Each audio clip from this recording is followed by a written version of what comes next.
વિસ્તારથી કેન્દ્રીય મંત્રી અને નવસારીના સાંસદ સી.આર. પાટીલ અને ગૃહ રાજ્યમંત્રી હર્ષ સંઘવી શિવશક્તિ માર્કેટ પર પહોંચ્યા હતા અને નુકસાનની સ્થિતિની સમીક્ષા કરી હતી। પાટીલ અને હર્ષ સંઘવીએ વેપારી આગેવાનો સાથે વાતચીત કરી હતી। કેન્દ્રીય મંત્રી સી.આર. પાટીલ અને હર્ષ સંઘવીએ શિવશક્તિ માર્કેટ પર પહોંચી નુકસાનીની સમીક્ષા કરી હતી। પાટીલે સ્વીકાર્યું હતું કે રિલીફ ફંડથી વેપારીઓનું નુકસાન ભરપાઈ થાય તેમ નથી। સાથે સૂચન કર્યું હતું કે જો નિયમ મુજબ આખો બિલ્ડિંગ ઉતારીને નિયમ મુજબ વધુ બાંધકામ માટે મંજૂરી મળતી હોય તો વેપારીને વધારાના ખર્ચ વગર નવી દુકાન મળી શકે। વધુમાં કહ્યું હતું કે થોડા વર્ષો પહેલા જ્યારે સુરતમાં ખુલ્લામાં આગ લાગી હતી ત્યારે પીએમ મોદીએ ચિંતા વ્યક્ત કરી હતી કે ગલીઓમાં આવેલી માર્કેટમાં આગ લાગશે તો શું થશે, જે ચિંતા આજે સાચી ઠરી છે। વેપારીઓને મદદ માટે હાલ કોઈ પ્રોમિસ આપવામાં આવ્યું ન હતું, પરંતુ સરકાર તરફી જે તે યોજનામાંથી જે મદદ મળતી હશે તે આપવાનો પ્રયાસ કરવાની વાત કરી હતી।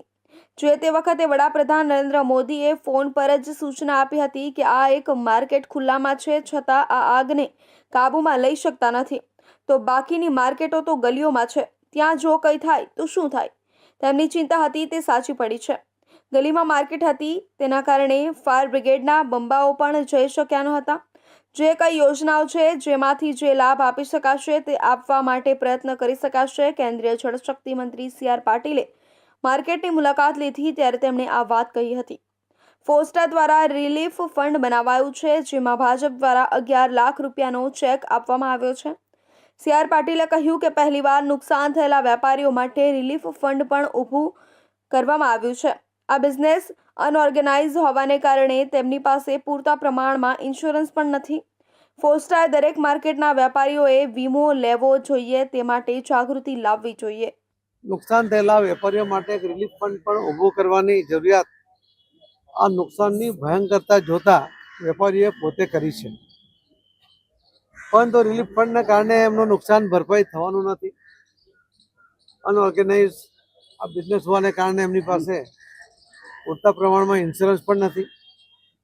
હવે ધીમે ધીમે આમાં કેટલા ટકા એમની પાસે ઇન્સ્યોરન્સ છે, કેટલું નુકસાન એમને થયું છે, એમાંથી શું વળતર મળી શકે એને પણ સેટલ કરી રહ્યા છે। સ્ટેબિલિટી રિપોર્ટ હમણાં તો ઉપર જવા માટે ના પાડી છે, પરંતુ કદાચ આખું માર્કેટ ડિમોલિશ કરીને નવેસરથી બનાવી અને નવા નિયમ મુજબ જો એને વધારે બાંધકામ મળે નિયમ મુજબ તો આ માર્કેટના વેપારીઓને પોતાની નવી દુકાન પણ મળે અને ખર્ચ પણ ના કરવો પડે। પરંતુ એ ઉપરાંત પણ એમને જે નુકસાન થયું છે એ માલનું એ પણ ખૂબ મોટું નુકસાન છે। શિવશક્તિ માર્કેટની મુલાકાતે આવેલા કેન્દ્રીય મંત્રી સી.આર. પાટીલે કહ્યું હતું કે વર્ષો પહેલા પૂણા કુંભારિયા રોડ પર એક ખુલ્લામાં આગ લાગી હતી। જે તે વખતે પીએમ મોદીએ ફોન પર જ સૂચના આપી હતી કે માર્કેટ ખુલ્લામાં છે, છતાં આગને કાબૂમાં લઈ શકતા નથી, બાકીની માર્કેટ તો ગલીઓમાં છે, ત્યાં થાય તો શું થાય। એમની ચિંતા હતી તે આજે સાચી ઠરી છે।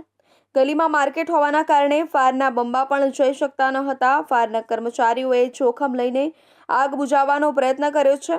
આગમાં નુકસાનને અટકાવી શકાયું નથી। પ્રયત્ન છે કે આમાં વેપારીનું શું મળી શકે, કોઈ પ્રોમિસ નથી કરતા। બધા ચિંતિત છે। જે યોજનામાંથી લાભ આપી શકાતો હશે